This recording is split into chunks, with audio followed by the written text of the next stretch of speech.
Muy buenas tardes a todos, a todas. ¿Cómo están? Les damos la bienvenida a estas jornadas de diálogo que está organizando y realizando la Cineteca de la Universidad de Chile. Estas jornadas se llaman Cronologías del Presente, Imagen y Política en el Cine Chileno. Y esta es la primera de 4 jornadas que vamos a estar realizando entre el mes de marzo y el mes de abril. Para quienes nos estén viendo, pueden desde ya revisar las redes sociales de la Cineteca de la Universidad de Chile, en donde vamos a seguir actualizando sobre las funciones que vienen en las siguientes sesiones. Ya está disponible, de hecho, el afiche, un evento tenemos en nuestro Facebook, en nuestro Instagram, para quienes quieran informarse de las siguientes sesiones. En el caso de hoy día, comenzamos con una película del cineasta Cristian Sánchez. En esta primera sesión nos hemos querido enfocar en un tema, ¿verdad? Porque cada una de estas sesiones va a ir vinculada a un tema. Y en el caso de hoy día vamos a tematizar un poquito el periodo de la Unidad Popular. De hecho, por eso estas sesiones se llaman así, Cronologías del Presente.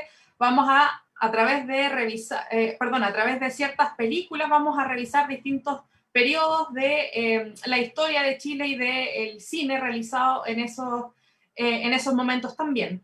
Me gustaría partir dándole el pase acá al profesor Luis Horta, coordinador de la Cineteca de la Universidad de Chile, académico también del ICI, el Instituto de la Comunicación e Imagen, ya que él es quien está liderando este proyecto, ¿verdad? Así que, Luis, te doy el pase para que tú también puedas contextualizarnos respecto al proyecto. Bien, primero que todo, muchas gracias. Es una presentación muy completa la que has hecho, Valentina, entonces creo que es poco lo que podría yo agregar. Este es un proyecto que finalmente tiene como objetivo abordar distintas lecturas analíticas sobre los archivos patrimoniales y también repensar ciertos elementos como la historia o la memoria, ¿no? En cuanto a conceptos. Desde siempre, por supuesto, los archivos. Las películas que componen esta jornada nos hablan más del presente que del pasado, y por eso creemos que debemos ser respetuosos con nuestro cine, con las diversidades de nuestro cine, y en vez de romantizarla, el objetivo de esto es abordarla en términos críticos. Creo que eso va a ser lo que vamos a intentar hacer en estas jornadas de diálogo y reflexión. Poder tener en esta jornada inicial a Cristian Sánchez para nosotros es súper importante. Es primera vez que él nos acompaña en una actividad de Cineteca, pero viendo un poco por debajo hay hilos invisibles, porque vuelve a la Cineteca de Kerry Oñate, a la Cineteca de Andrés Quintana, a la Cineteca de Pedro Chaskel, con los cuales Cristian ha tenido una relación fructífera tanto en términos intelectuales como creativos, y creo que esos hilos invisibles hoy día se hacen visibles en esta actividad inicial, y por eso estamos súper contentos de poder comenzar estas jornadas con Cristian. No voy a hablar más porque yo creo que la gente quiere hablar con Cristian y ver la película, así que traté de ser lo más breve posible. Muchas gracias. Bueno, gracias, Luis.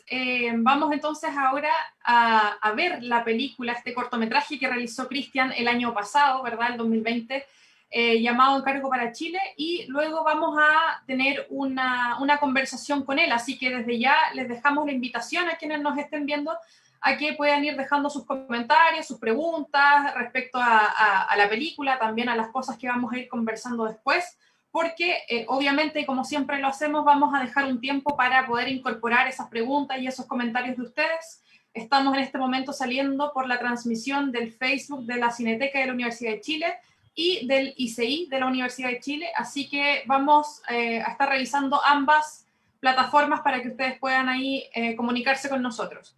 Vamos entonces ahora a pasar a la película y en un ratito volvemos con Cristian Sánchez y conversamos con él.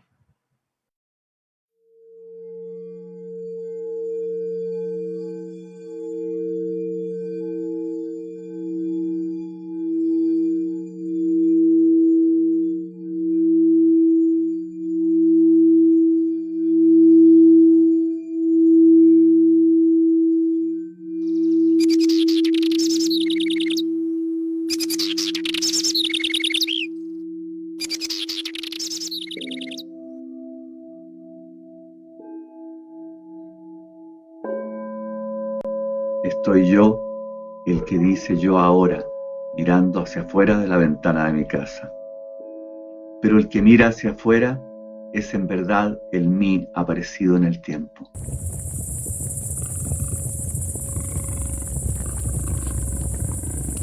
El que dice yo ahora es el que sobrevive al paso del tiempo. El mí ha sufrido los embates de la existencia. Hay felicidades, pero también dolores y cicatrices. ¿Qué mira mi yo de ese tiempo cuando mira hacia afuera? Pero no mira algo, contempla. Contempla el interior que acontece afuera.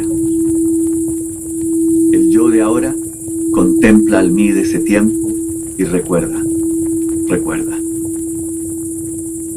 El mí quiere escapar hacia el interior.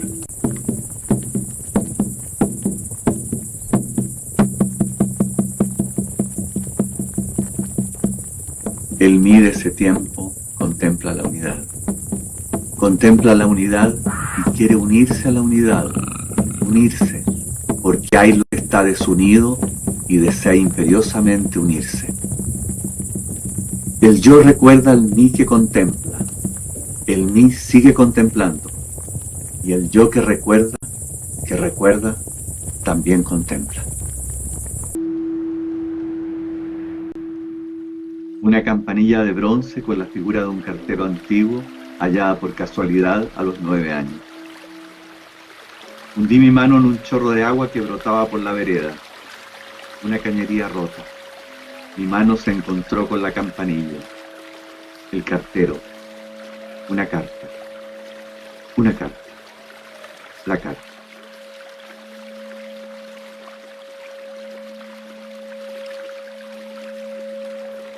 Pienso ahora en las cosas que vuelven. Vuelve una carta. Una carta vuelve.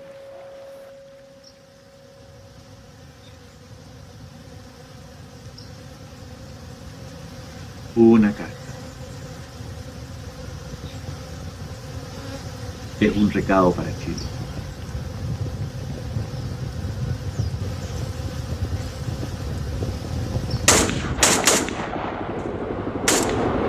Hubo lo que no debió. Hubo, pero no debió.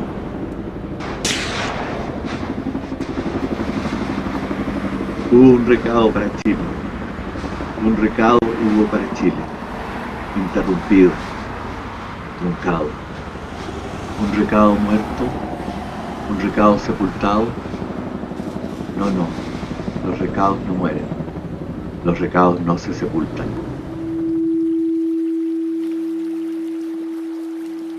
Pienso ahora en las cosas sepultadas, la campanilla, el cartero, la carta.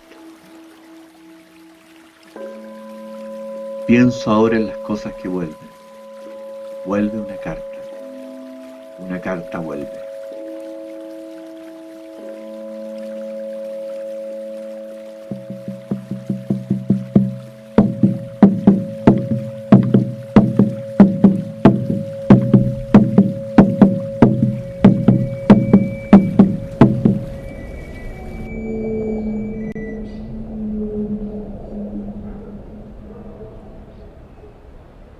Los recados vuelven.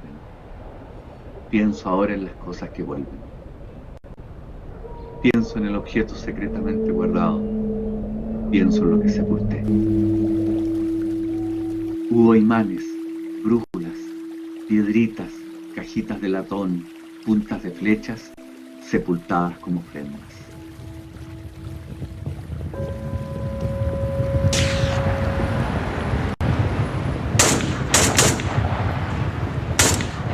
Pienso en lo que debimos sepultar.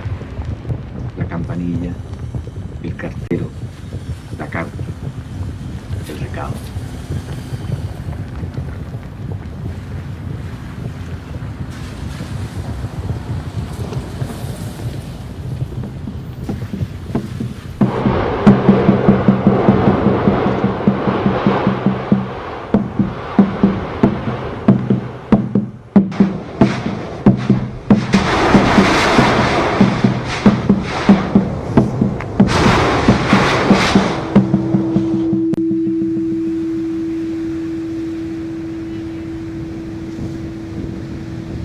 recado vuelve. El recado llegó. El recado está aquí.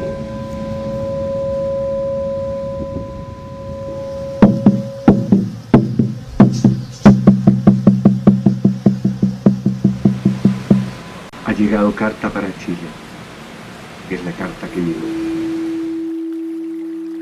Hubo una campanilla de bronce con la figura de un cartero que sepulté como ofrenda en mi memoria.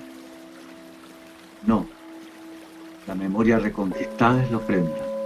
Es la ofrenda, es lo que se ofrece.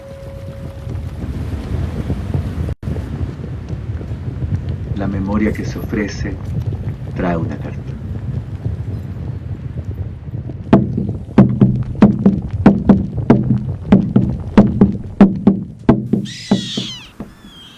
Hay una carta para Chile. Una carta hay para Chile. Para Chile una carta. Una carta con un recado. Hay un mail con un recado para Chile. Para Chile hay 40 medidas y otras más. Sí, muchas más.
Bueno, acabamos de ver el cortometraje Encargo para Chile, realizado por Cristian Sánchez.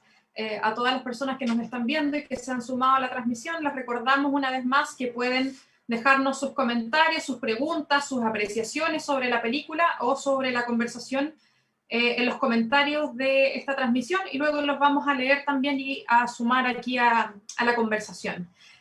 Bueno, le doy la bienvenida ahora sí a Cristian Sánchez. Cristian, muchas gracias por acompañarnos, por querer participar de esta actividad, por querer exhibir tu película con nosotros también. Te damos la bienvenida primero que todo. No, gracias a ustedes por la invitación y por la posibilidad de dar la película. Mira, hay una cosa, antes de entrar en el diálogo, ¿no? Quisiera ver si puedo leer un pequeño texto, que es un WhatsApp que me llegó a mis neuronas ayer, ¿no? Y que tiene que ver con la película, y que creo que va a facilitar el diálogo, como en cierto modo, otra manera de expresar la película por otros medios, naturalmente, a través de la escritura. ¿Eh? Sí, claro. Es cortito. ¿Ah? Si no, si se puede, lo voy a leer. Mira. Dale nomás. ¿Ya? Que tiene que ver con el acontecimiento. ¿Qué significa el acontecimiento, el clamor? O sea, lo que se juega en la película, ¿no? Lo que se juega en la película, porque hay algo que se juega ahí. y que se repite, que está ahí, que se insiste en eso. Entonces, ¿qué es eso y por qué? Entonces, eso es lo que yo quiero ahora expresar a través de la escritura. Digo yo, el acontecimiento es un abismo, es el abismo.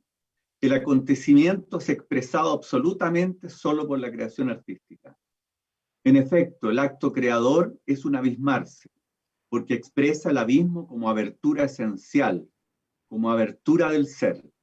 El ser es lo abierto y es siempre una fuera de la vida como existencia trivial. Se necesita entonces la catástrofe. La catástrofe nos conduce al abismo, conmoción sublime que nos enfrenta a la muerte del yo empírico y a la emergencia del yo trascendental. El yo resurrecto que se revela en el barro. El barro primigenio, tierra y agua, es la creación taumatúrgica, la creación vidente del yo trascendental, del yo resurrecto, que es el devenir. Sin duda, el clamor es el acontecimiento. El clamor es el acontecimiento que reúne en su barro primigenio el cuerpo despedazado, el cuerpo desperdigado, el cuerpo desaparecido y asimismo las cenizas del cuerpo. En el clamor de cuerpos animales, minerales, de cuerpos ancestrales, de espíritus incorpóreos, que son el cuerpo virtual de Chile. El cuerpo en estado puro, el cuerpo virginal. Y el recado es entonces que Chile recobra su ser, pero no lo recobra porque siempre lo tuvo, pero no lo tuvo porque lo tendrá. Cuando el cuerpo presente se presenta en lo actual, en la realidad de lo actual. Chile tuvo un cuerpo sometido a infinitas fuerzas reactivas, a la violencia permanente de siglos. Ahora el cuerpo virtual de Chile emerge en cuerpo presente, cuando se presente. Creo que hay hartos elementos de tu texto que se van a vincular un poco con las preguntas que van a ir surgiendo en esta conversación. Así que... Por eso quería leerlo, por eso que claro, creo que era importante, ¿no? Sí, aporta en la misma línea, efectivamente. Antes de entrar un poco a una conversación un poco más en detalle y analizando tu cortometraje, me gustaría preguntarte un poco por un tema de contexto, porque recordábamos hace un rato que este cortometraje llegó a nosotros por la convocatoria que nosotros hicimos desde la Cineteca el año pasado de cortometrajes realizados en pandemia, y nos llegaron más de 100 cortometrajes hechos en pandemia de distintos lados de Chile, y armamos un ciclo con eso. Entonces, quería preguntarte un poco cómo en tu caso, cómo y por qué surge este cortometraje, y también cómo fue para ti el proceso creativo de este cortometraje, considerando que tuviste que realizarlo en soledad, digamos, a diferencia de muchas otras producciones que uno puede contar con un equipo, va a locaciones, tiene otras consideraciones, la iluminación, los espacios, ¿verdad? Acá es un trabajo mucho más íntimo, como acabamos de ver, es un trabajo mucho más personal. Entonces, ¿cómo en el fondo es para ti este trabajo creativo y cómo surge en el fondo este cortometraje? Bueno, surge por un encargo, un encargo de la Universidad Diego Portales, que estaba creando, digamos, un grupo de conversaciones y le ofreció a distintos realizadores la posibilidad de hablar sobre la época de la Unidad Popular, ¿no? Los 50 años de la cultura de la Unidad Popular. Eso es lo que interesaba. Entonces, dado este desafío, yo medité mucho si lo aceptaba o no, porque era difícil, no podíamos salir, como tú dices, a grabar, ni hacer nada. Entonces, con los materiales que tenía, más otros que me conseguí, ¿no? Que fuimos consiguiendo, porque Catalina Saavedra me ayudó mucho en este trabajo, pude aceptar este desafío, ¿no? Y de pronto encontré el tono y encontré exactamente lo que yo quería decir, porque en un principio se nos había planteado que cada uno de estos realizadores tomara alguna de las 40 medidas de la Unidad Popular. Entonces, yo consideré que dentro, al interior de mi modo de hacer cine, eso no podía tomarlo como algo ¿no? Era demasiado concreto. Y entonces busqué una manera de englobar, ¿no? De sintetizar, de encontrar algo que fuera el fundamento de las 40 medidas, de lo que hubo en ese proyecto cultural también de la Unidad Popular, lo que estaba detrás, la necesidad de respuesta frente a procesos históricos que se estaban dando en el país, que se siguen dando. Y la otra cuestión que a mí me preocupaba era cómo eso no quedaba como un testimonio del pasado, es decir, como un fósil, ¿no? Sino como desde ahí poder conectar con las urgencias, con los deseos, con las necesidades del Chile actual.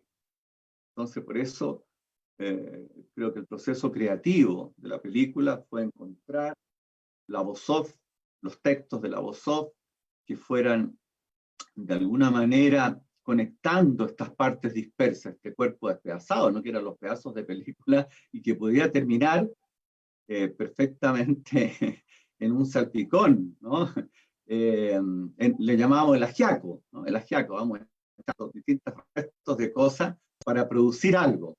Así que era una tarea complicada para que no quedara en un collage de imágenes, de sonido, y tuviera este hilo conductor, ¿no? Este elemento que de alguna manera le diera sentido a todas las imágenes y le diera sentido no solo sino también desde el punto de vista de la sensación, porque naturalmente las imágenes son sensaciones visuales y sensaciones acústicas de los sonidos.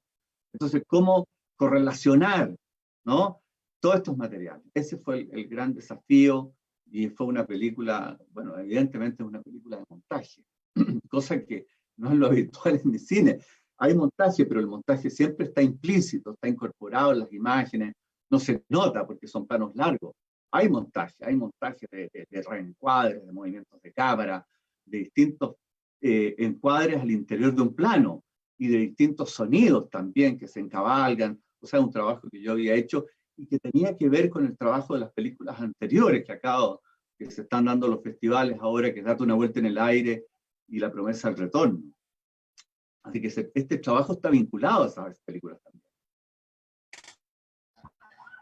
Me gusta mucho lo que mencionas sobre este aspecto sensorial de las imágenes, porque precisamente es lo que me hace sentido cuando trato de pensar en la noción de política que puede haber en tu cine, que me parece que también es bien particular en tu cine anterior incluso. Hay una noción de política muchas veces que no tiene relación como a un cine militante o un cine literal que quiera decir yo voy a tomar partido por esto, o esta es mi posición frente a la otra. No es tan literal, me parece a mí, no es tan no es tan directo tal vez, sino que pienso en películas, por ejemplo, como Vías Paralelas, que tiene ya su buen tiempo, pero en donde ahí ya hay elementos que son como de contexto, los ambientes, de cierta forma el trasfondo que hay en esos aconteceres, digamos. Entonces, me hace mucho sentido lo que tú dices de la parte sensorial. Y también te quería preguntar por la parte política en este cortometraje, que a mí me llama mucho la atención que la forma en que tú trabajas lo político acá. Porque nuevamente no hay como una narración como de tomar posiciones, algo que de pronto puede estar muy vigente hoy en día en el cine, ¿verdad? Como yo estoy de acuerdo con él, esto otro, me pasa esto directamente. Lo tuyo es como a través de un elemento un poco más metafórico, un lenguaje más indirecto. Entonces me gustaría preguntarte justamente por esa noción de política en este corto, porque evidentemente el encargo que a ti te hacen es, está vinculado con un aspecto derechamente político de nuestro país. Entonces me gustaría saber cómo tú trabajas eso y cómo en este caso también lo trabajaste. Bueno, creo que tú lo has dicho bien, digamos. Mi lenguaje es un lenguaje indirecto, ¿no? La manera en que yo, desde El zapato chino, Vías Paralelas, Los deseos concedidos, todas las películas, todas tienen, quizá hay teóricos, ¿no? Y críticos que han visto ese lado político. Hay una dimensión política en el cine. Pero yo diría que la dimensión política no agota lo que es el espesor de las imágenes, ¿no? El espesor de la narración, el sentido que tiene el movimiento, el vagabundeo de mis héroes, ¿no? Por dónde se mueven. Yo diría que lo político es una parte, ¿no? Es una parte importante que a veces aparece y todo, pero yo veo lo político integrado a una cuestión más profunda. Y en algunos textos, en algunas conversaciones yo he hablado de lo antropológico. Lo antropológico sería, veo las cosas, ¿no es cierto?, en una especie de profundidad. Por eso yo te hablaba del acontecimiento. El acontecimiento significa yo paso al lado de los hechos históricos, de los sucesos históricos. Los sucesos históricos no son el acontecimiento. El acontecimiento, como decía Peggy, siguiendo a Bergson, ¿no?, discípulo de Bergson, es hundirse en un elemento. Me hundo en el acontecimiento, entonces verticalmente entro en capas, ¿no? Y empiezo a encontrar elementos que jamás encontraría si yo sigo la línea horizontal de los sucesos. Entonces, escapando a los sucesos, escapando a los hechos, yo me encuentro con el acontecimiento. Entonces, es algo que es fundamental y que yo había visto un poco en El zapato chino y que está en los deseos concebidos. No es tanto el deseo metafórico o la imposibilidad de decir lo que yo quería decir y que no puedo decir. No es una autocensura, es simplemente un lenguaje más elíptico, de la elisión. Es decir, voy por otro lado, abordo las cosas, los acontecimientos, todo desde otro lado. O sea, me interesa profundizar en las cosas, no tanto pasar de una cosa a otra. Así que por lo tanto diría que mis películas desde siempre tuvieron que ver con la imagen de tiempo, que justamente tiene que ver con ese modo, ¿ah?, de profundizar a lo mejor en un aspecto. A veces mis otras películas tienen que ver con repeticiones diferenciantes. Parece que fuera lo mismo, que se dan vueltas, pero en cada vuelta se encuentra algo nuevo. ¿No? Es como en El eterno retorno de Nietzsche. No es inútil la vuelta. Los anillos del retorno no son inútiles. ¿No? Los anillos del retorno nos traen algo nuevo, algo distinto, algo nuevo se va agregando. Es una espiral.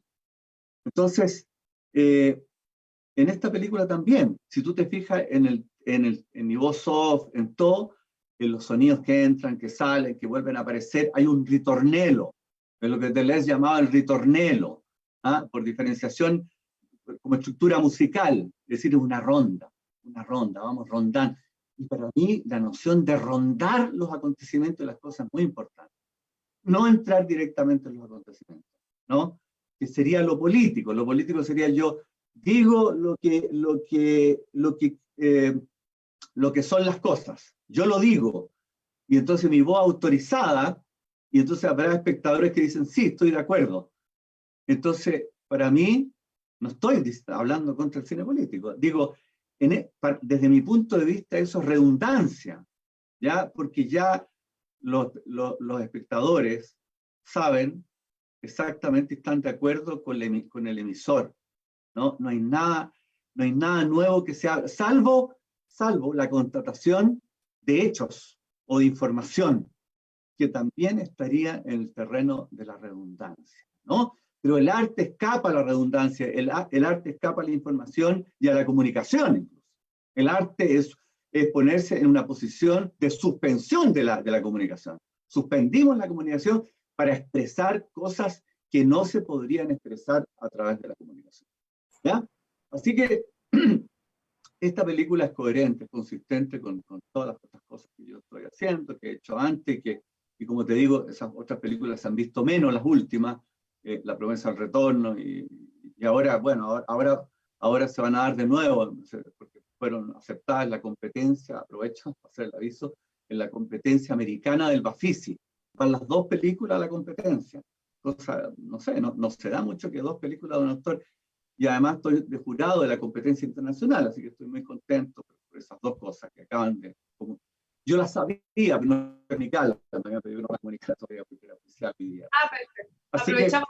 Claro, así que bueno, este desafío era Es decir, el pensamiento y la meditación están en otras películas, pero más implícitamente, ¿no? En esta película es más explícito. Y entonces, en ese sentido, es verdad, es político. Pero es una política, yo diría, del espíritu, ¿ya? O sea, la política tiene que ver con que sí, han pasado cosas en Chile, pero esas cosas pasaron desde antes. No las veamos desde acá solamente, sino que abramos la comprensión a procesos históricos reiterados de un cierto modo. Es decir, seguramente hay un acontecimiento importante que es lo que siempre le ha pasado a Chile.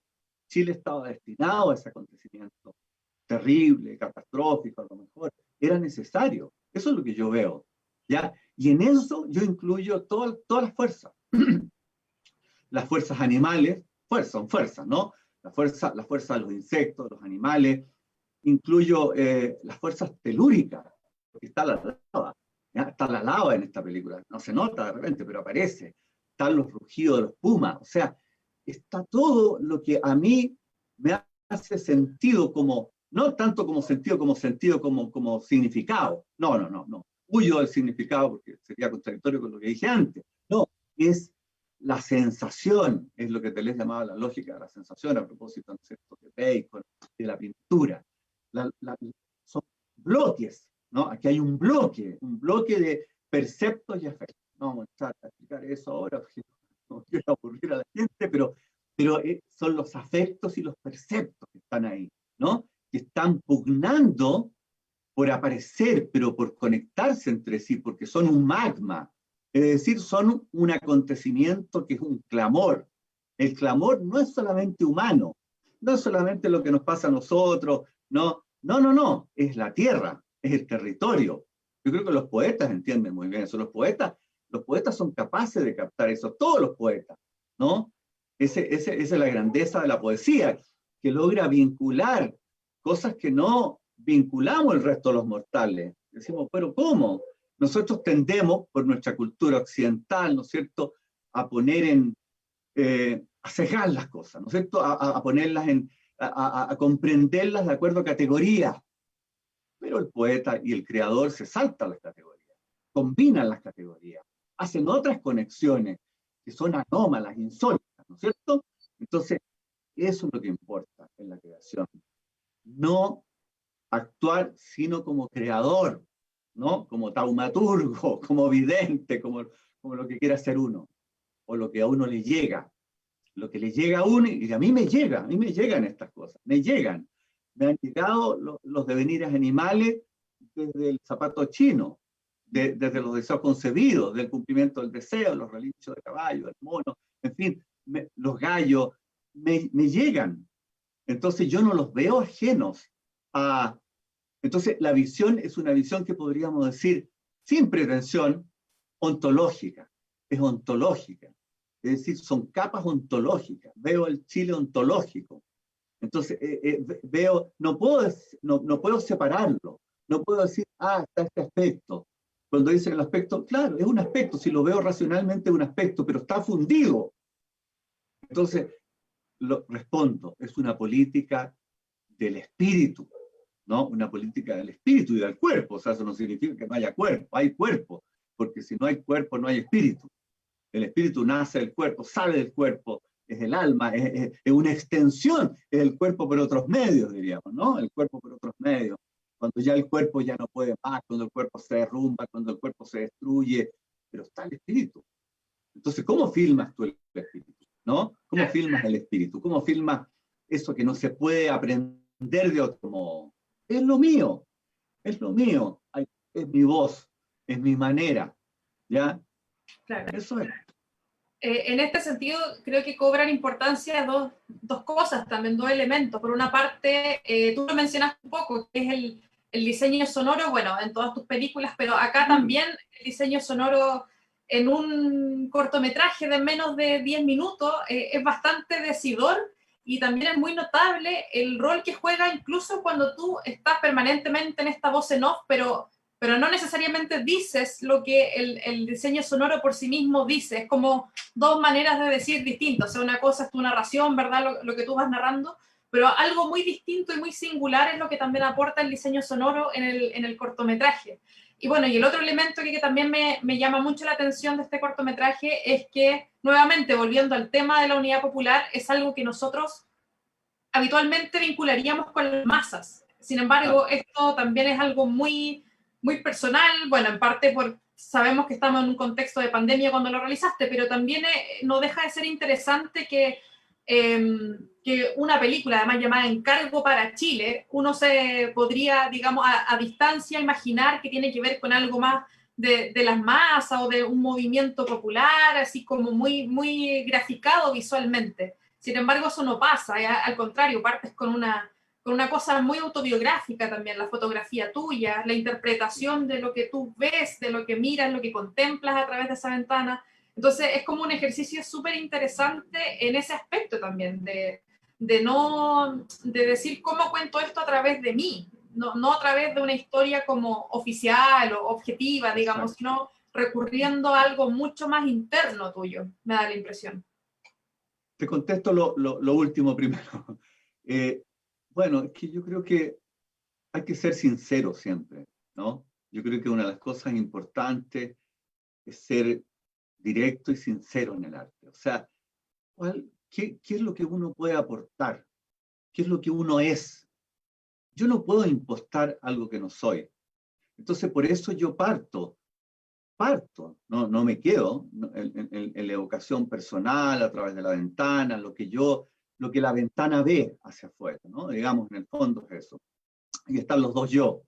El yo de ese tiempo, ¿no es cierto? Que yo digo, el mí y el yo. Y eso, claro, es la concepción kantiana del tiempo.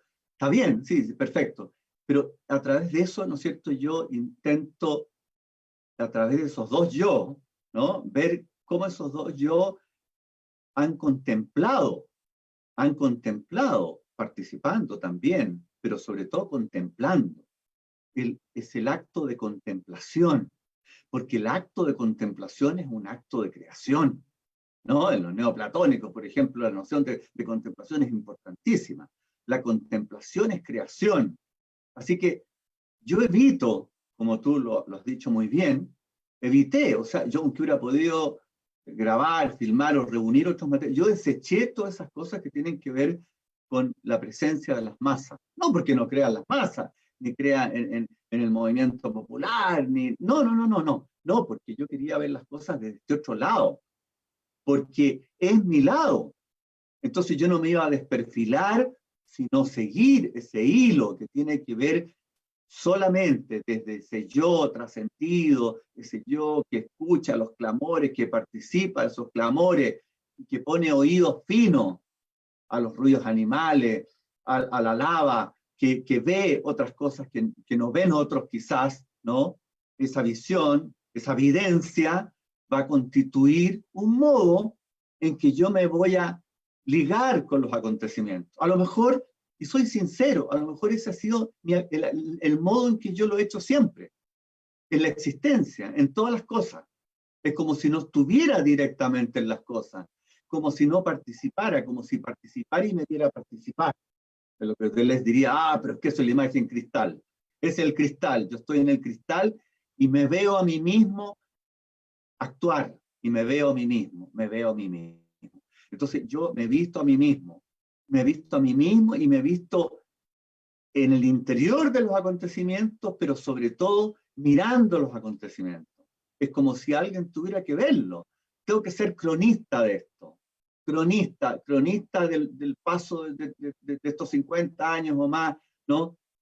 Pero mi crónica no es la crónica habitual, es la crónica que yo puedo hacer, no otra. Y no me voy a plegar, ya no me plegué, ni en la escuela, ni en los primeros cortometrajes.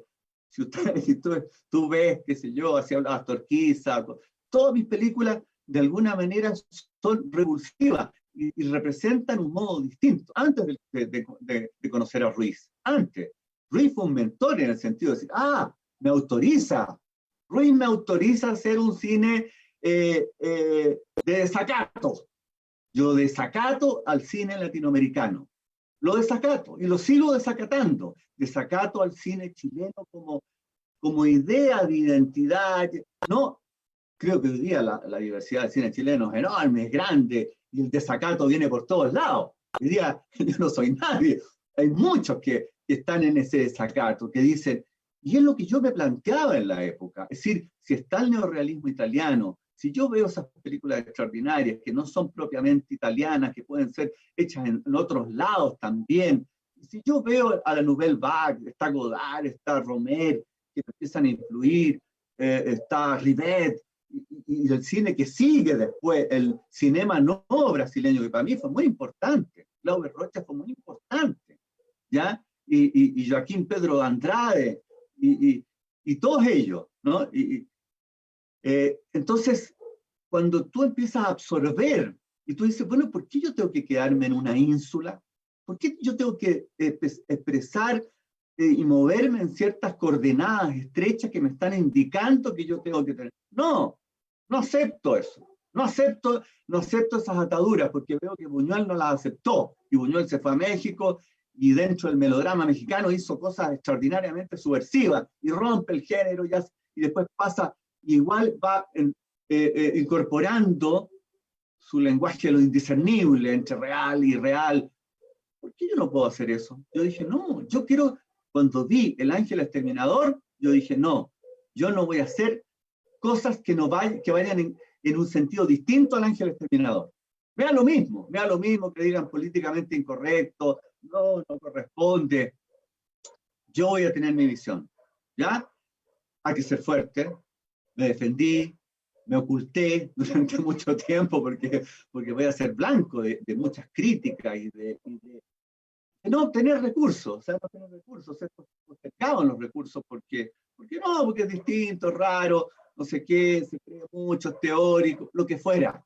Hay un discurso que te encasilla.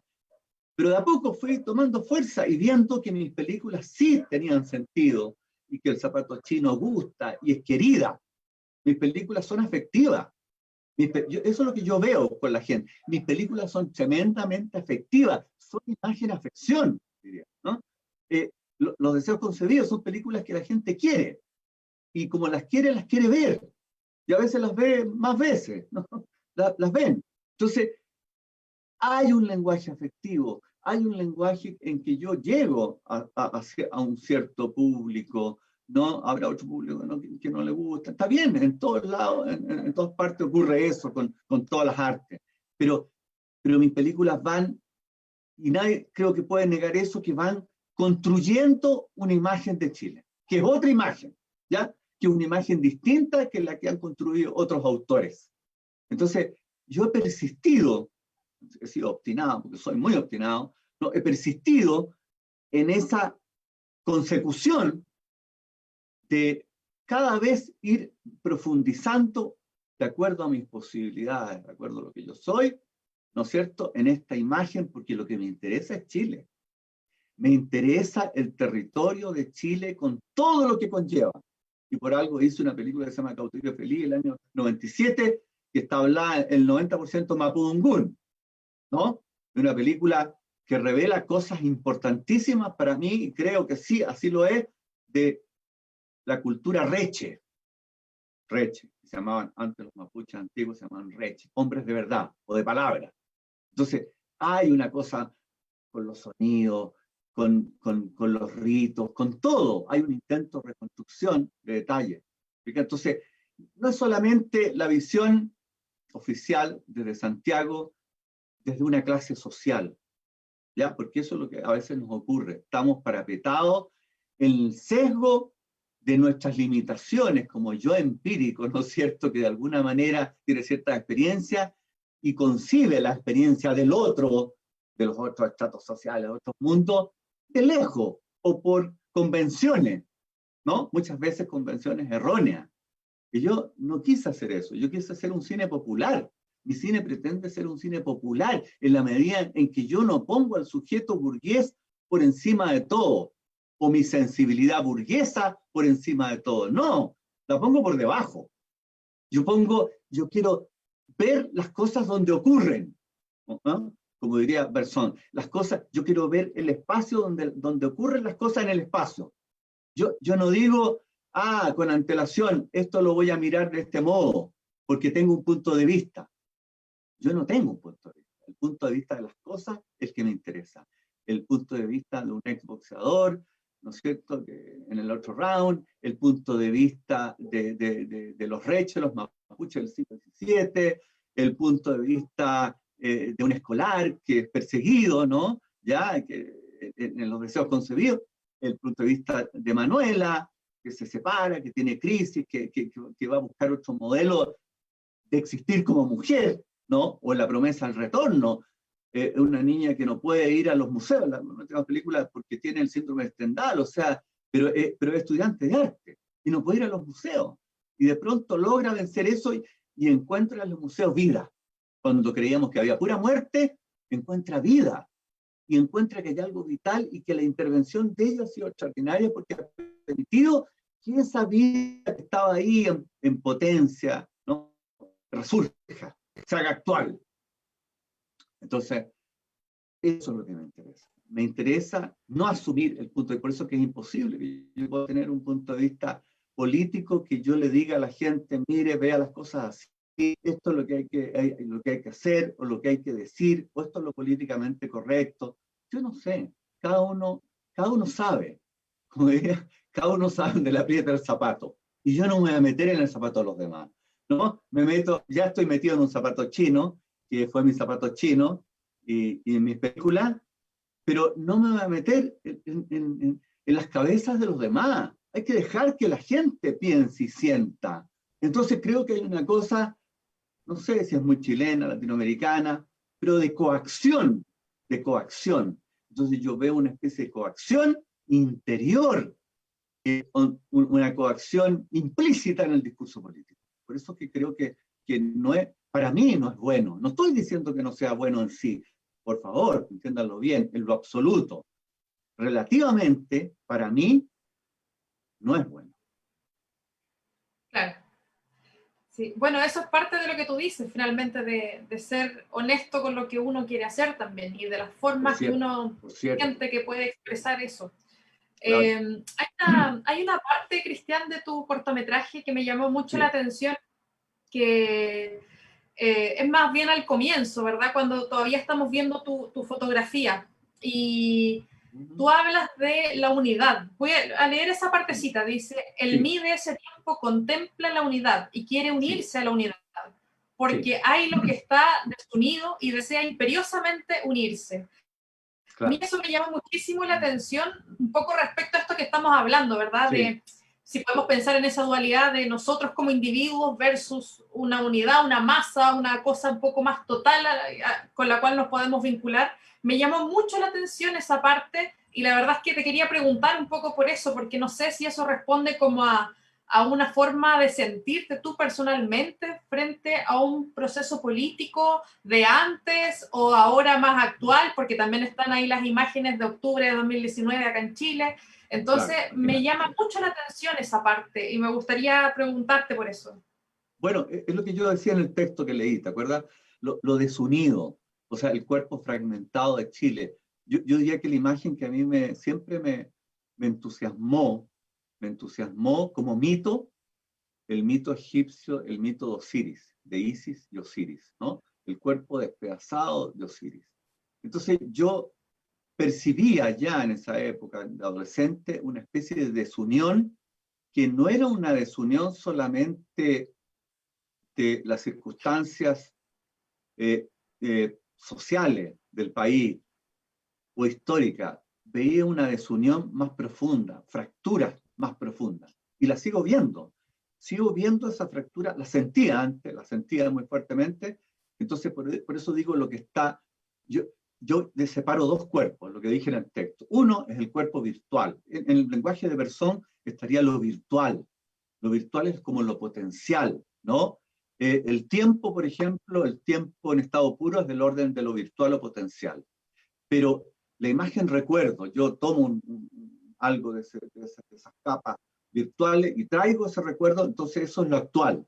Las cosas se actualizan, pero hay dos modos de ser, de existir, y eso lo plantea también Whitehead, otro gran filósofo, el gran filósofo del acontecimiento, ¿no? Whitehead. Las cosas existen de dos modos. Uno, en la actualidad, y de un modo potencial en todas partes. ¿Ya? O sea, entonces Chile está para mí en ese sentido virtual o virginal o intocado, unido. David Bohm, un gran físico cuántico, también plantea esta idea de que existen dos formas del universo, dos formas en que percibimos las cosas. Uno, el universo que sería lo explicado. Lo explicado está todo separado, todo fragmentado, todo es complejo. Pero sin embargo, si tú vas hacia el fondo, te das cuenta que eso está supeditado o fundamentado en un universo implicado, donde todas, como dice la gente, las cosas puchas, si tú miras las cosas más en profundidad, te das cuenta que las cosas se relacionan, que están relacionadas, que hay una armonía anterior, que nosotros hemos desarmonizado, la historia, lo que sea, los procesos, los choques. Entonces, la idea es cómo encontrar ese universo implicado o armónico, ¿no? Entonces, por eso yo hablo ahí de lo desunido. Lo desunido es lo que vemos. Lo desunido es lo que percibimos, lo que vivimos. Vivimos lo desunido, pero vemos que hay una unidad anterior o interior y que tenemos que lograr que esto exterior de lo desunido se una también. Que ese tejido roto, que esos cuerpos, esos pedazos destruidos, ¿no es cierto?, de alguna manera vuelvan a vivir en un cuerpo nuevo, de tal manera que también lo exterior se una. ¿Qué es lo que yo veo en el clamor? El clamor significa vamos a unir esto que está desunido. Así que, pero no solo lo veo, vuelvo a repetir, lo veo desde el punto de vista metafísico, ontológico. Son los ruidos animales también, son los grillos, son las chicharras, es la lava. Todo eso está manifestando ya esa unidad interior, la unidad interior. Una fuerza, son fuerzas, ¿no? Naturalmente son fuerzas, no los veo como cosas estáticas, no una armonía quieta, idílica. No, son fuerzas, son tremendas fuerzas. Y esas fuerzas, de alguna manera, van a emerger, empiezan a emerger.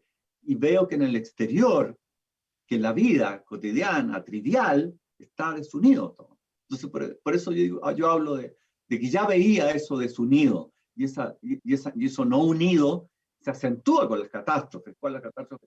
El golpe, en fin, las cosas terribles que hemos vivido, ¿no? Las cosas terribles que hemos vivido, que hemos soportado, que hemos tenido que soportar, lo que tuvimos que enterrar. Y por eso está la campanilla, ¿no? La famosa campanilla que me acompaña, que es uno de los pocos objetos que yo tengo de más de 50 años. Entonces, esa campanilla, que es el cartero y que trae el recado, ¿no? Entonces, y al final el recado viene en los mails, ¿no? En los mails y ahora en los WhatsApp. Así que, pero bueno, es por otros medios, pero es lo mismo. Es la misma idea de que hay que jugar una carta, ¿no? Chile se tiene que jugar se está jugando una carta hoy día. Yo diría que es importante, no es lo definitivo, es un paso nomás. Hay que entender que hay más cosas, que hay más fracturas interiores, más hondas, y que esas fracturas tenemos que verlas. Si no las vemos, no las vamos a poder superar nunca. No vamos a poder coser el tejido, ¿no? Vamos a tener este imbunche permanente, ¿no? Este cosido, mal cosido, con los brazos torcidos, ¿no? Este engendro. Entonces, no, busquemos que las costuras sean costuras hermosas, invisibles, costuras que de alguna manera reparen todo. Entonces, bueno, eso es un trabajo. Naturalmente que es un trabajo, y uno aporta como creador en la visión de lo que hay. Yo lo que visualizo, y en todas mis películas creo que son las fracturas, ¿no? Chile como una gran fractura, porque también somos un país volcánico, telúrico, está todo eso, así que no es raro que nuestra historia tenga que ver también con eso. ¿Ah? Cristian, me gustaría ahora pasarte algunos comentarios y preguntas que nos han llegado en la transmisión. La verdad es que son varias, se está dando acá una conversación bien interesante en los comentarios. Hay una pregunta de José Luis Aguilera que dice: ¿podemos acaso sepultar nuestros recuerdos y memorias a nivel individual y en el campo social? ¿Es esta una acción liberadora o un ejercicio para traer, temas dolorosos y traumáticos sobre la mesa para su discusión? Esa es la pregunta de José Luis. Bueno, yo no creo en lo personal. Como soy deleuziano, profundamente deleuziano, no creo en traspasar lo personal, en lo impersonal, ¿no? Él hablaba de que hay que crear un campo de inmanencia, y ese campo de inmanencia le llamaba trascendental empírico, donde están las singularidades libres, en fin. Pero eso significa que se valora más lo impersonal que lo personal. No el recuerdo privado, no el recuerdo de uno, no la memoria, que sería distinto, ¿no? La memoria hay que construirla porque se rescata, diría yo, de las capas virtuales. Yo diría que hay que trabajar los acontecimientos, no tanto la conciencia. No apartamos de la conciencia, partamos del hecho de que hay un inconsciente, ¿no? De que hay un inconsciente de las cosas, un inconsciente, y que ese inconsciente es el que tenemos que revelar, no tanto la conciencia, no tanto lo personal. Así que creo que hay tareas comunes, que serán tareas que cada uno asume de acuerdo a sus posibilidades, a su capacidad, a sus intereses, naturalmente también, porque hay gente que dirá, lo quiero hacer del cine, de la poesía, o lo hago desde la literatura, o lo hago desde la filosofía. No lo sé, cada cual aportará lo que cree necesario o cómo lo puede hacer, ¿no? Así que, desde ese punto de vista, lo que yo hago, para mí, es eso. O sea, nunca hablé de cosas tan personales. Lo único personal que hay en esta película y en mis otros, en este caso, es el objeto de la campanilla, ¿no? Que yo me encontré, que cuento, que es verdad todo eso, ¿no es cierto? Metí la mano y estaba manando, o sea, el agua, el chorro de agua, y yo me encuentro con esto. Entonces, para mí es un hallazgo. Entonces, yo lo digo, yo dije, aquí hay una vocación surrealista, porque el surrealismo significa eso. Yo no busco, pero encuentro algo. Encuentro objetos perdidos, que son remotos, de capas, ¿no? Pretéritas. Entonces, esos objetos entran en conexión secreta, ¿no? Y para mí entraron en conexión secreta. Y ahora la campanilla pude filmarla, ¿no es cierto? Pudo tener un espacio con el barro primigenio, eso que Nietzsche llama el Denis, ¿no? Ese barro que está ahí. Entonces,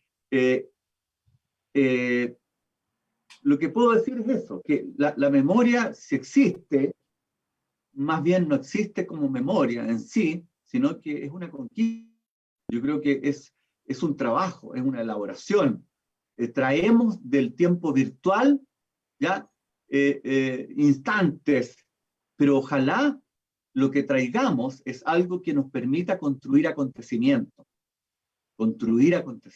no tanto experiencias personales, que está bien, o sea, yo no estoy diciendo que no haya que hacer eso, yo creo más en esto otro, nunca voy a decir, esto no hay que hacerlo, o no, yo no estoy contra el cine comercial, por ejemplo, nada, me divierte, me encanta, ¿ya? Pero creo en esa disparidad, ¿no? Esa diferencia permanente. Entonces, creo que si uno está en un trabajo, más bien, no creer que la memoria está ahí, ¿no? Que es mi memoria, lo que pasó, no sé qué.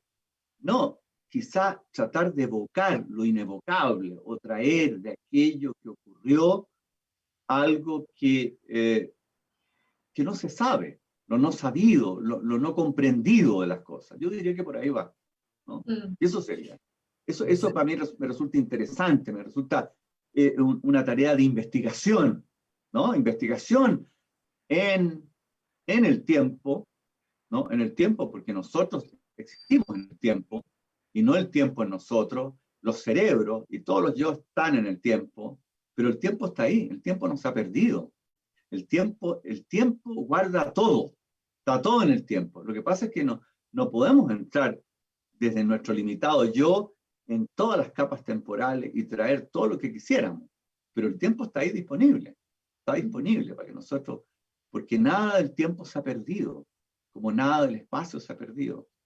¿no? Entonces es una falacia creer que el espacio permanece, lo decía Persón, que el espacio, las cosas en el espacio permanecen, y el tiempo es lo que se va, porque vivo en un presente permanente y el pasado, bueno, se recuerdan algunas cosas, alguien las recuerda, si no, no existen. No, Persón decía que lo contrario, decía, no, nada está perdido en el tiempo, busquemos en el tiempo. Entonces, cuando yo tengo una imagen, o entro en el tiempo, en la temporalidad, en el pasado, yo, si soy capaz o busco con ahínco, logro entrar en alguna capa del pasado y traigo cosas. Logro traer cosas que no sabía. O sea, la imagen recuerdo no antecede al trabajo de que se elabore una imagen recuerdo donde yo pueda traer algo, ¿no? O un recuerdo, o una capa de pasado, o capas alucinatorias, como el cine da, por ejemplo, en Orson Welles. Es decir, yo puedo traer algo, pero porque estaba ahí. Estaba ahí. ¿Cómo estaba? En estado virtual, es decir, en estado potencial. Mira, esta distinción sobre los tiempos que tú estás haciendo creo que dialoga muy bien con otra pregunta de Daniela Belmar. Dice, pensé que el cortometraje era solo del pasado y me gustó ver imágenes del estallido, en el cual rememora el proyecto popular. A modo de reflexión, ¿qué opina el cineasta de que la UP y los años 60 se siga recordando con una estética que no tiene continuidad en el presente? Dice, me logro dar a entender, conectar los lenguajes de este Chile siglo XXI con ese Chile artesanal, por decirlo así.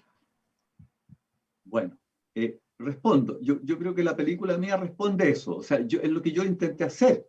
Yo digo, allí o sea, independientemente de las estéticas, de las experiencias vividas, que son disímiles, distintas, procesos distintos, pero yo digo, aquí había algo que se frustró, que se truncó, ¿no es cierto?, aparentemente, pero ese algo que se truncó resurge ahora.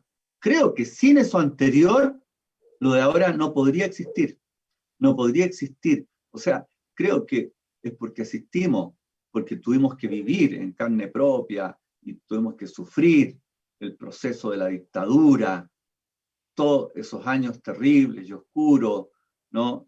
Es porque pudimos pasar eso, es que algo quedó de lo anterior, ¿no es cierto?, como un proyecto implícito, claro, distinto, pero y hoy día ese proyecto implícito que sobrevivió, no digo que sea el mismo, digo, entra en conexión con lo de ahora, entra en consonancia con lo de ahora. O sea, se unen ciertos vectores, ciertas fuerzas, ¿no? Ciertas fuerzas se unen y se pueden conectar, por lo tanto, y eso es lo que yo intenté hacer en la película, ver que había no una continuidad. No, yo no estoy hablando de una continuidad, como diciendo, aquí hay un proyecto y ahora se resuelve eso. No, no es lo mismo. Hay una discontinuidad. ¿Por qué? Porque todo es discontinuo, todo es fragmentado, todo ha sido violentado, ¿no? Todo lo veo de ese modo, fracturado, pero veo un hilo conductor, tenue, secreto, profundo, ¿no? De ese Chile virtual, ese Chile que quiere ser, que pudo ser, que fue. Eso mismo, ¿no es cierto?, expresado quizá en el movimiento social actual que da como resultado, como efecto, ¿no es cierto?, el estallido. El estallido es un efecto nomás, es un efecto, pero las cosas vienen de antes y la indignación por el sentimiento de injusticia o todo lo que hay detrás es algo que se va acumulando, ¿no es cierto? Las cosas no ocurren y por eso se necesita el tiempo. El tiempo es lo que permite que las cosas vayan tomando su curso, ¿no? Que es como decir, hay una intensidad que se va cargando, se cargan las cosas y de pronto ocurren las catástrofes. Por eso yo hablo, es un concepto, ¿no? Yo lo he trabajado en otros textos, el concepto de catástrofe, ¿no? que la tomo de la matemática, de René Thom, como el concepto de atractor extraño también. Son conceptos que yo he aclimatado hacia la filosofía, pero el concepto de catástrofe tiene su expresión directa en eso. O sea, para mí Chile ha sufrido y sufrirá y seguirá sufriendo siempre catástrofe, pero la catástrofe es extraordinaria. Eso es lo que yo digo, es paradójico, es una oportunidad, porque la catástrofe es la oportunidad de que todo cambie, ¿no? De que veamos las cosas nuevamente en una vuelta distinta, renovadora. Sin catástrofe tenemos quietud, tenemos muerte, tenemos nada, nirvana. Así que yo veo esa conexión, es difícil, por eso que traté de plantearla en la película. Pero no es una continuidad, ni tiene que ver con la estética, ni lo artesanal. No, son otras cosas. Son, no sé, una sensación, un sentimiento, algo, pero algo que tiene que ver con moverse en la catástrofe. El chileno y Chile se mueven en las catástrofes, se mueven, nos movilizamos bien. Parece que sentimos la vida más intensamente cuando hay algo catastrófico, del orden que sea. Del orden que sea sentimos la unidad. Sentimos, pucha, se pierden los egoísmos, todo eso. Eso ha sido histórico. Eso se ve, los cronistas, todos que vinieron a Chile decían, es impresionante este país, ¿no? Es decir, sabemos que vivimos así, que en cualquier momento pueden venir terremotos, volcanes por todos lados. También en eso es lo telúrico, ¿no? Entonces aceptamos esa condición catastrófica. Yo la asumo, me parece hermosa. Claro. Mira, Daniela, la misma chica anterior, comenta acá, dice, el sueño se hace a mano y sin permiso. El poncho, la zampoña, el Brigada Ramona Parra, la nueva canción chilena, todo lo que marcó mayo del 68. Y la izquierda clásica mantiene esa estética y lo vi un poco en este documental. No es crítica por si acaso. Chile del siglo XXI no tiene elementos de continuidad, solo la izquierda lo conserva, dice ella. Sí, es la lectura estética política. Claro, la lectura estética política, pero yo tampoco muestro muchas zampoñas, ni ponchos, ni nada. Así que, no, yo más bien, mi visión, si ustedes quieren, no sé, es como más metafísica, o sea, veo el sustrato, lo que está debajo, no tanto el aspecto o el carácter político de los acontecimientos y lo que la gente quería o deseaba. No quería meterme en eso, justamente lo evité, porque entonces habría muchas diferencias, estaría hablando de la diferencia. No, yo quise ver que había un hilo conductor más secreto, más inconsciente, más impersonal, ¿no? Así que lo veo así, lo veo de ese modo. Entonces, creo que ahí es donde yo intenté trazar, no sé si lo logro, pero intenté trazar ese hilo conductor, ¿no? Que está ahí, que de alguna manera conecta las cosas. Conecta el Chile porque el país es el mismo. El país es el mismo país, estamos acá, ¿no? Y entonces, hay muchas cosas que se mantienen, que son invariables en el tiempo. Otras no. Pero entonces yo veo los invariables, me interesan las invariables, ¿no? Lo invariable. No me interesa tanto lo que se produce en el epifenómeno, que sería, yo veo los fenómenos sociales, lo que está ahí, solamente las discusiones, la nueva canción, o no sé qué. No, porque eso para mí es un recuento como histórico, o esa visión de la historia, que a veces es reductivista, ¿no? Yo creo que la gran historia no es así. Toma otras variables económicas, más complejas de todo. Entonces, no se puede caracterizar un periodo solamente por cosas, ¿no? Entonces, veo que no quería yo tener esa visión reductivista, de quedarme en eso, porque entonces, claro, no hay nada en común, ni vemos, no podía conectar las cosas. Se hubiera tomado esos aspectos, ¿no? Como relevantes, ¿no? Para mí no son nada relevantes. Claro. Tenemos otra pregunta acá de Rodrigo Baeza. Dice, ¿en qué se diferenció este abismarse frente al proceso creativo en pandemia a otras realizaciones suyas? ¿Qué rol jugó la soledad propia de la pandemia? Harto, mucho, quizás. A ver, yo tomo la reclusión, ¿no? La reclusión, porque es una reclusión casi voluntaria, yo lo dije en mi muro de Facebook, entro en una burbuja. Así que tomo la reclusión como un desafío. Ya, no es que me guste, no es que ame estar encerrado, pero lo tomo como un desafío. Así que, sabida las circunstancias y aceptada las circunstancias, bueno, yo hubiera querido hacer más películas de esta índole. De hecho, tengo otras que quiero hacer que van a ser más o menos semejantes y trabajando a distancia y con materiales que ya existen, quizás grabando algo, que alguien grabe cuando se pueda, pero no con mucho despliegue, casi modestamente, digamos, con esos medios limitados, espartanos, digamos, ¿no? Entonces, esa política espartana de decir, tengo esto y con esto tengo que construir algo. Es como un desafío, ¿no? Me gustan los desafíos. Ya lo hice con Una vuelta en el aire, que fue un taller de dirección de actores que en 21 horas hicimos un largometraje. 21 horas. Y sin saber que yo no tenía guión, ni sabía, ni brújula, ninguna. Yo no sabía para dónde iba. Y sin embargo, las cosas misteriosamente y maravillosamente, y agradezco, se conectaron, ¿no? Se conectaron y funcionó. Bueno, y en esta película, entonces, la cosa de la pandemia significa hay que seguir siendo creador. No puedo echar a morir o a llorar o a decir, es que no tengo esto, voy a armar proyectos cuando se pueda. No, hay otros proyectos, por supuesto, hay otras películas, otras cosas. Afortunadamente también hay una película que vamos a hacer a fin de año, ¿no? Se llama El Santo Oficio, que ganamos un fondo del audiovisual para eso, así que también está eso. Pero bueno, eso es distinto, pero yo acepté las condiciones de estar en confinamiento, acepté el confinamiento, y lo acepto de buen grado, o sea, que para mí significa personalmente el dominio, lo que se llama el dominio de sí, el dominio de sí, o sea, persistir, y si yo digo que voy a hacer eso, mi voluntad es tan fuerte que no voy a hacer otra cosa que lo que he dicho, ¿no?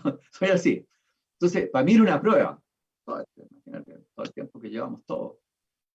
Y yo prácticamente, yo diría que no he salido. Yo no he salido, salvo que salí a votar, nada más.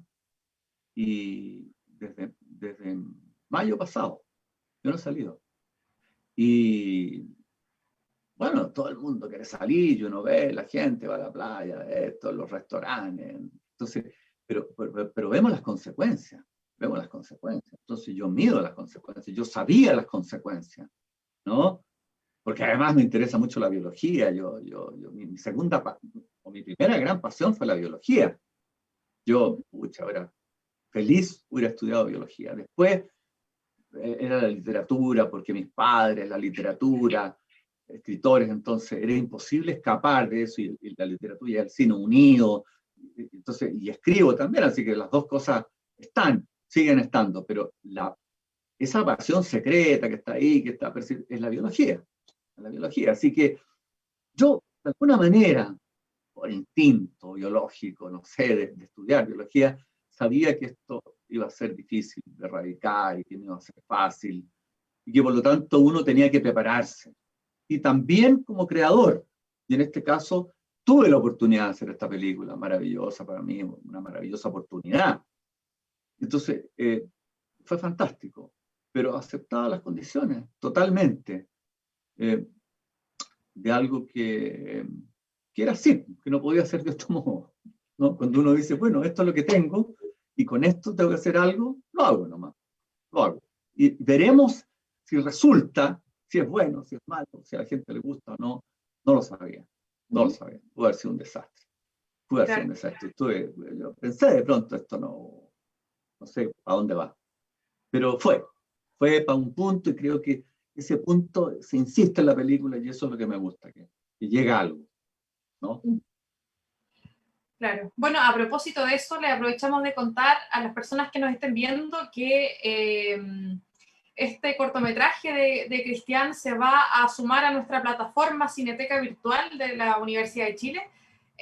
Ahí vamos después a difundir el link específicamente de la película, pero se va a sumar a una colección que nosotros hicimos, que justamente de cine hecho en pandemia, en donde distintas personas de distintos lugares de Chile participaron de esta convocatoria y en el fondo hicieron distintos películas, documentales, ficciones de distinta índole, con los recursos que tenían, un poco lo que venía diciendo Cristian ahora, con la obligación de estar confinados, de estar encerrados, con los recursos que hay en casa, de cómo uno también va reflexionando de una manera distinta a través de la visualidad de nuestro entorno, de nuestra casa, de lo que es el no poder salir, etc. Entonces, vamos a sumar también esta película de Cristian, aprovecho de comentarlo desde ya, y la vamos a estar también difundiendo en nuestras redes por si las quieren después volver a ver o difundirlas, etc.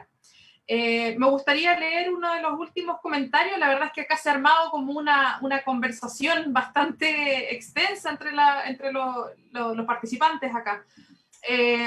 Hay un comentario de Carlos Ulises Barbosa sobre tu cortometraje. Dice, interesante el ejercicio de la palabra convertida en imagen, con esta animación que quiebra el orden de las frases y arma un discurso aparte de la voz en off. Sí. Sí, claro, sí, está bien eso que dices, sí, estoy de acuerdo.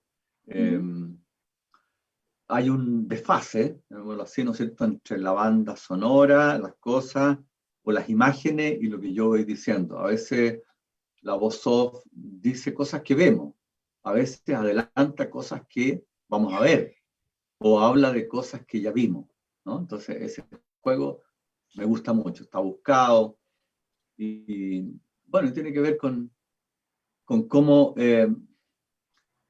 cómo hacer de esto un todo, ¿sí? Un todo, eso era lo importante, ¿no? Que no se dispersara todo, ¿no? Que hubiera una unidad. Así que sí, estoy de acuerdo con lo que él dice.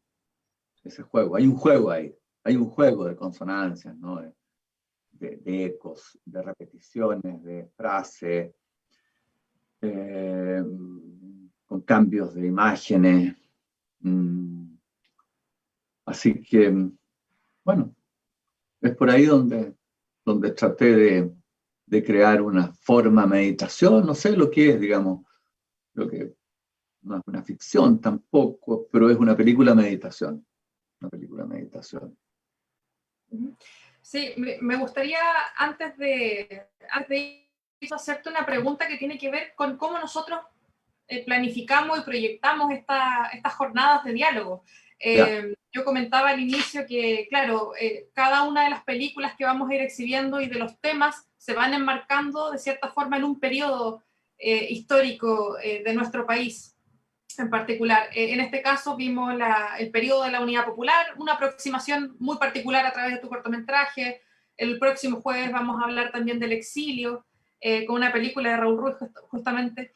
Pero en este caso me gustaría preguntarte algo que de cierta forma ya esbozaste y que tiene que ver con el título de nuestra jornadas de diálogo, que es cronologías del presente, que de cierta forma nosotros también vemos cómo desde nuestro presente interrogar nuestra historia pasada, en este caso, por supuesto, a través del cine, ¿cierto? Entonces, si bien tú ya nos has nombrado ciertos elementos por esa línea, me gustaría igual ver si quieres como resumir algo en esa misma propuesta de cómo hoy en día a través del cine nos podemos interrogar ese presente, ese pasado que de alguna forma sigue en nosotros, o sea, no es como algo que ocurrió y que quedó atrás y que nunca más lo vimos ni interactuamos con eso, al contrario, es muy constitutivo en muchos casos de proceso y de cosas que seguimos viviendo hoy en día, ¿verdad? Entonces me gustaría un poco preguntarte por ese vínculo que tú puedes ver ahí.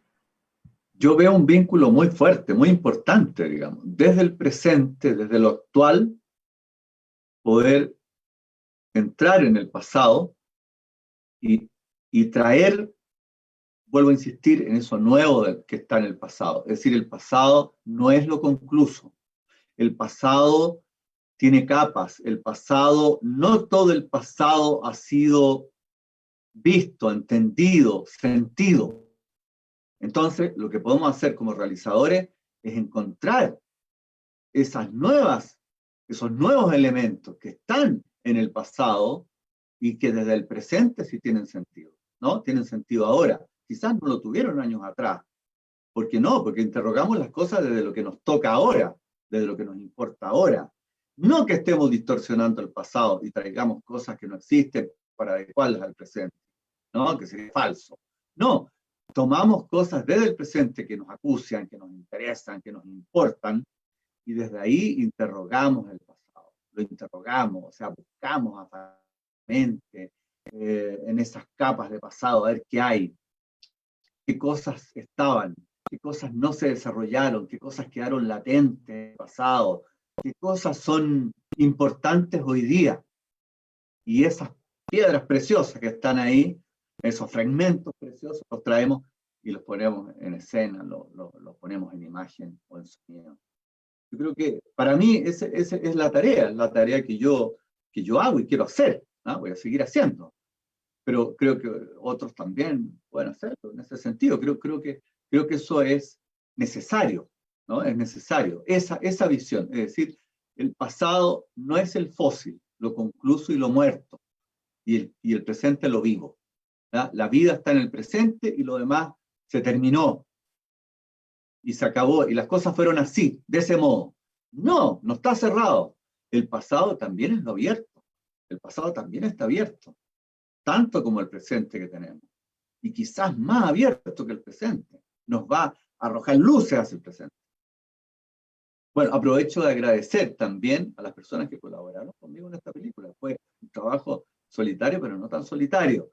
O sea, está el aporte de Catalina Saavedra Gallardo, ¿no? En el montaje, en los sonidos, en la grabación de Love.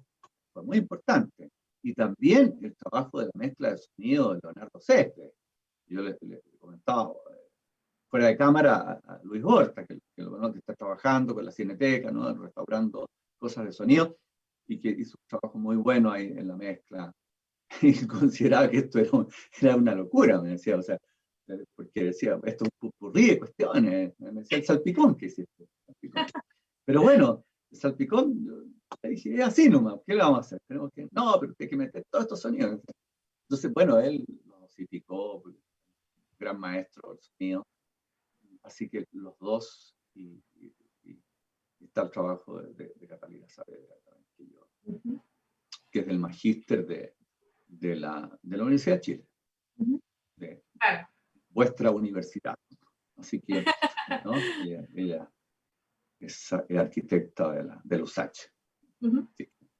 Claro. Así que eso es un trabajo también grupal, ¿te fijas? O sea, claro, estoy yo detrás, mi voz, yo quería hacer esta película, a mí me la encargaron, pero también es un trabajo grupal. Claro, un pequeño grupo a escala de lo que las circunstancias. Claro, un grupo, una célula mínima, pero bueno, a veces se trabaja así. Claro. Bueno, quiero agradecer en realidad a todas las personas que han estado presentes en esta transmisión, han estado conversando bastante ahí en el chat de la transmisión. Nos alegra mucho que estas actividades puedan tener una repercusión en la gente, que puedan tener una llegada, que las personas se interesen. A nosotros también nos ha tocado adaptarnos a estos nuevos formatos online, ¿verdad? De actividades que normalmente hacíamos de forma presencial, así que muchas gracias a quienes nos han seguido en esta ocasión con la película de Cristian. Les dejamos también la invitación para el próximo jueves también a las 7 de la tarde. Vamos a estar abordando el tema del exilio a través de la película Diálogos de Exiliados. Vamos a estar con la investigadora Susana Pi. Ella nos va a estar acompañando desde Canadá en esta ocasión, así que también a las 7 de la tarde en este mismo Facebook pueden seguirnos ahí en las redes para que estén informándose con más detalle de lo que sigue. Dijimos que estarán 4 sesiones y esta es la primera, así que la verdad es que estamos súper contentos con que hayan estado participando, preguntando, comentando.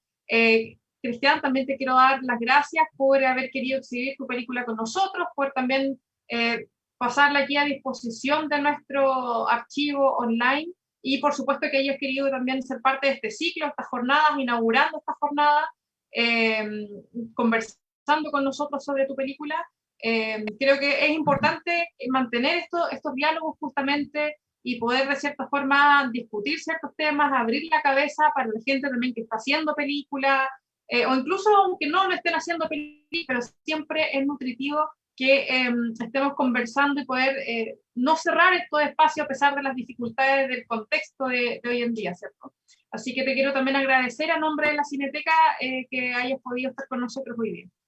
Gracias a ustedes, gracias a ustedes por invitarme, por dar la película, aceptar mi presencia, espero que haya sido útil mi presencia y lo que yo, ya, y eso, y no haber sacado chispas, muchas chispas. O a lo mejor sí, está bien, en la catástrofe, me gusta. Claro, es parte de... Así que es parte de mi personalidad. Claro. Así que bueno, gracias a todos, a la Cineteca, a ti, a todos los organizadores de esta jornada. Espero que sea un gran éxito. Muchas gracias. Bueno, nos vemos entonces el siguiente jueves. Allí vamos a estar también publicando y transmitiendo a través del Facebook Cineteca Universidad de Chile y del ICI de la Universidad de Chile. Muchas gracias a todas, a todos y nos vemos el próximo jueves.